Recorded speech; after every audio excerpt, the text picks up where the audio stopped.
Hello friends, मैं वजीद शर्मा और exam crack point में आप सभी लोग का स्वागत है।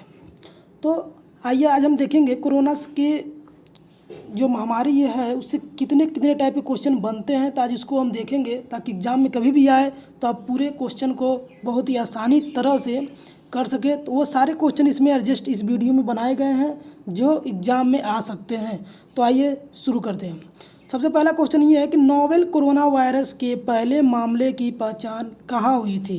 तो जैसा कि आप जानते हैं इसके पहले मामले की पहचान कहाँ पे हुई थी, वुहान शहर में, यानी चीन के वुहान शहर में हुआ था, जहाँ पर एक क्या है, एक मांस बाजार है, तो वहीं पर इसकी पहचान की गई थी।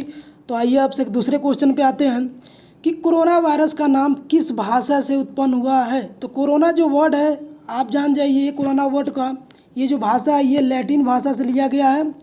ठीक है, तो अच्छे से देख लीजिए, भूलिएगा मत, ये लैटिन भाषा है, इसी ये कोरोना वायरस जो शब्द लिया गया है। अब देखिए, अब हमारा तीसरा क्वेश्चन है कोरोना वायरस क्या है। तो जैसा कि आप जानते हैं कोरोना वायरस क्या है, जल्दी से बताइए। तो इसका आंसर क्या होगा, यह एक पहला ऑप्शन है कि यह वायरस एक बड़ा परिवार जैसा है। ऑप्शन बी, यह न्यूडो वायरस के परिवार से संबंधित है।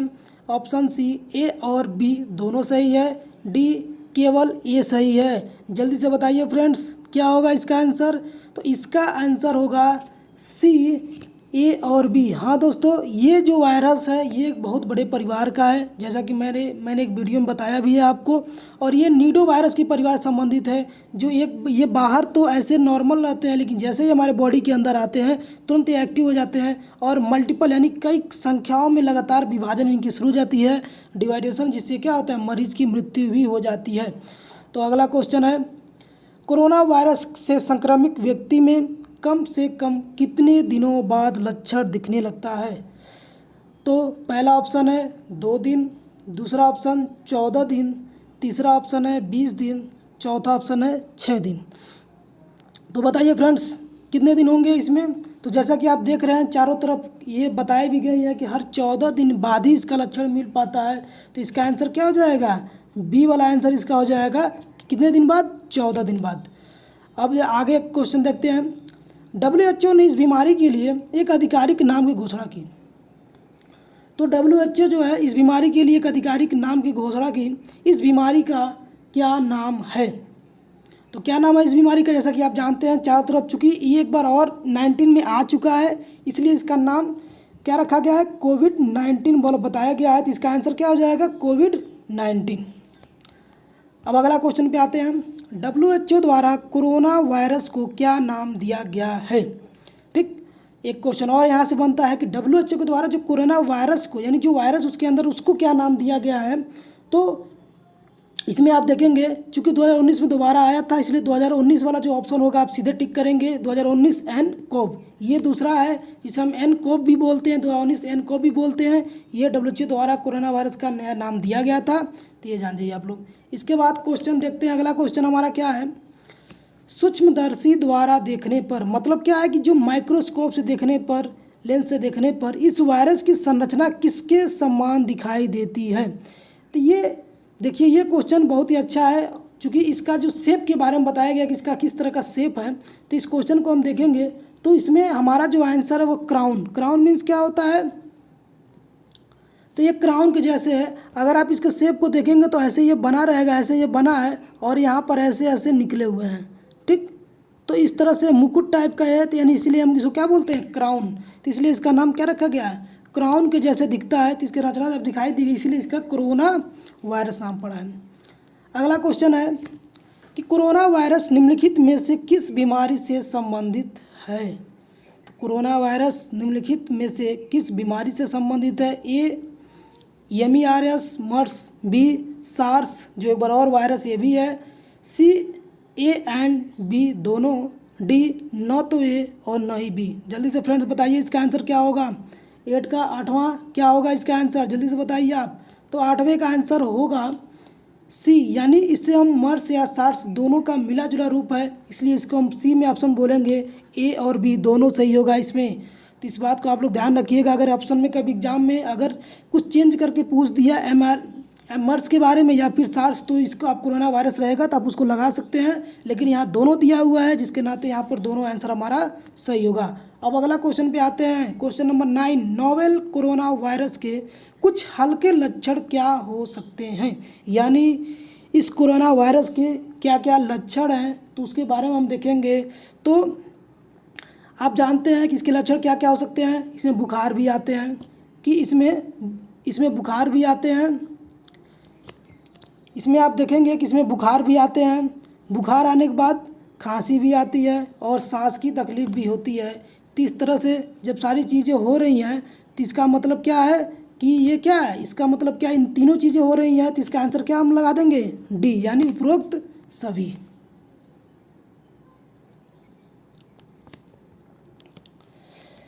चलिए अब अगला क्वेश्चन है हमारा,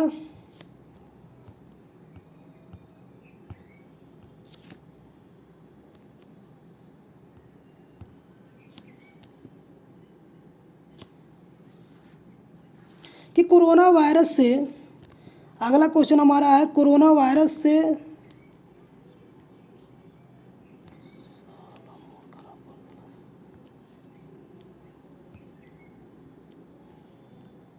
थोड़ा सा टेक्निकल मिस्टेक हो गया है।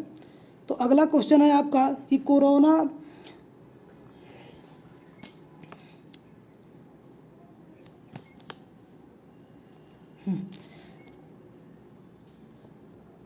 अब देखिए अगला क्वेश्चन हमारा, कोरोना वायरस से सबसे ज़्यादा खतरा किस देश को है। तो सबसे ज़्यादा खतरा इसमें बताया गया था कि सबसे ज़्यादा खतरा जो है थाईलैंड को है। क्या है, थाईलैंड, जो बहुत ही ज़्यादा प्रभावित होने वाला एरिया है या देश है, तो इसलिए थाईलैंड पे आप लगाएंगे। अगला क्वेश्चन हमारा, कोरोना वायरस से बचने के लिए कौन सी सावधानियां बरतने की ज़रूरत है। मोस्ट इंपॉर्टेंट क्वेश्चन है, बार बार एग्जाम में ये चीज़ आएंगे, क्योंकि एग्जाम से रिलेटेड, बीमारी से रिलेटेड जो भी क्वेश्चन होते हैं उसके वह बचाव के बारे में पूछता है, प्रिवेंट के बारे में पूछता है। तो आज यहाँ पर भी है, वो ये जानना चाहता है एग्जामिनर कि आप इसके बारे में अच्छे से जानते हैं कि नहीं, इसलिए वह बचने की सावधानियाँ पूछता है। तो आप यहाँ क्वेश्चन जैसा कि दिया हुआ है, कोरोना वायरस से बचने के लिए कौन सी सावधानियाँ बरतने की ज़रूरत है, तो इसका आंसर आप देखेंगे, पहला ऑप्शन है छींक आने पर अपनी नाक या मुंह ढक कर रखें, अपने आहार में अधिक लहसुन शामिल करें, एंटीबायोटिक्स उपचार के लिए डॉक्टर से मिले, हर 1 घंटे के बाद नहाएं।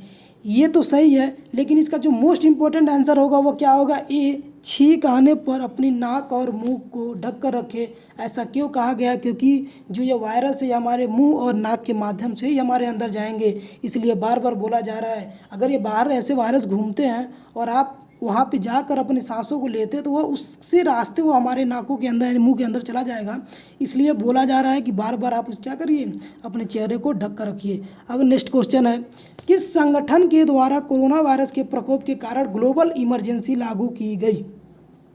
तो 12वां क्वेश्चन बहुत इंपॉर्टेंट क्वेश्चन है।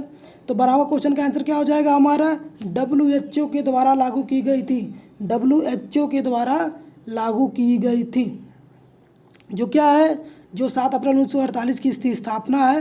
यानी इसकी स्थापना की अगर बात करें तो 7 अप्रैल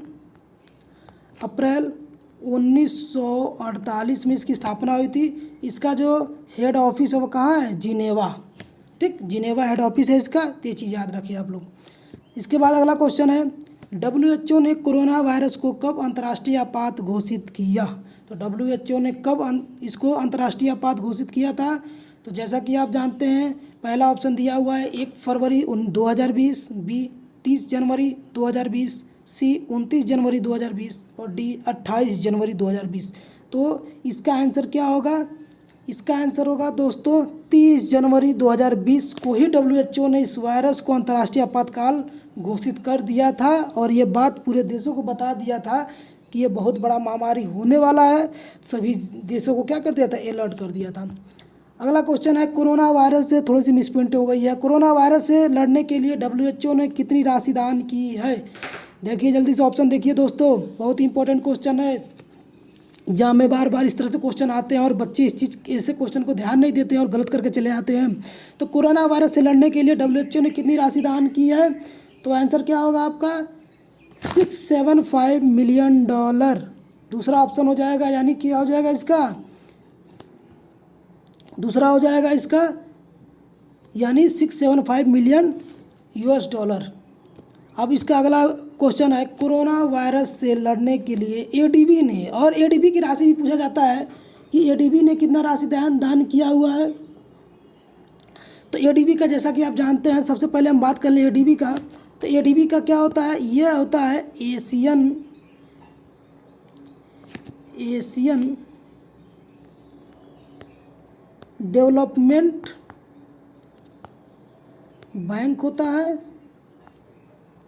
जो कब हुआ है, इसकी स्थापना कब हुई है, 19 दिसंबर 1966 में इसकी स्थापना की गई है। ठीक, इसका हेड ऑफिस, इसका अगर हम हेड ऑफिस की बात करें तो वह कहाँ पे है, फिलीपींस में है। ठीक, तो इस तरह से आप जान जाइए कि फिलीपींस में है। तो अब देखते हैं इसका ऑप्शन हमारा क्या, ऑप्शन नंबर क्या दिया हुआ है कि पहला दिया है कि 20 मिलियन $, 10 मिलियन $, 5 मिलियन $, और डी ऑप्शन है 2 मिलियन $। तो इसका जो सही आंसर है वह है 2 मिलियन $। है। तो इस तरह से हम लोगों ने इस पूरे वीडियो को कवर कर लिया, और इसमें सारे इंपॉर्टेंट क्वेश्चन है जो कोरोना वायरस से पूछे जाने हैं। तो इसलिए इस वीडियो को अच्छे से देख लीजिए, याद कर लीजिए, ताकि एग्जाम में जब भी आए, और ये फिक्स है एग्जाम में क्वेश्चन इससे बनने वाले हैं, चूँकि इतनी बड़ी महामारी हो गई है तो एग्जाम में क्वेश्चन तो बनेंगे ही, इसलिए लगातार इस पर बने रहिए। और अगर आप इस चैनल पर नए हैं तो हमारे लगातार आपको इस तरह के वीडियो मिलेंगे। अब हर दिन आपको करंट अफेयर्स के वीडियो मिलेंगे, सामान्य विज्ञान के और सामान्य ज्ञान के वीडियो मिलेंगे, टाइमिंग आपको बता दिया जाएगा, और लगातार इस चैनल बने रहिए। और आने वाले एग्जाम में तुरंत एक सीट आपको लेना है, तो जल्दी से एक सीट लेकर सफलता अर्जित करिए। थैंक यू, धन्यवाद।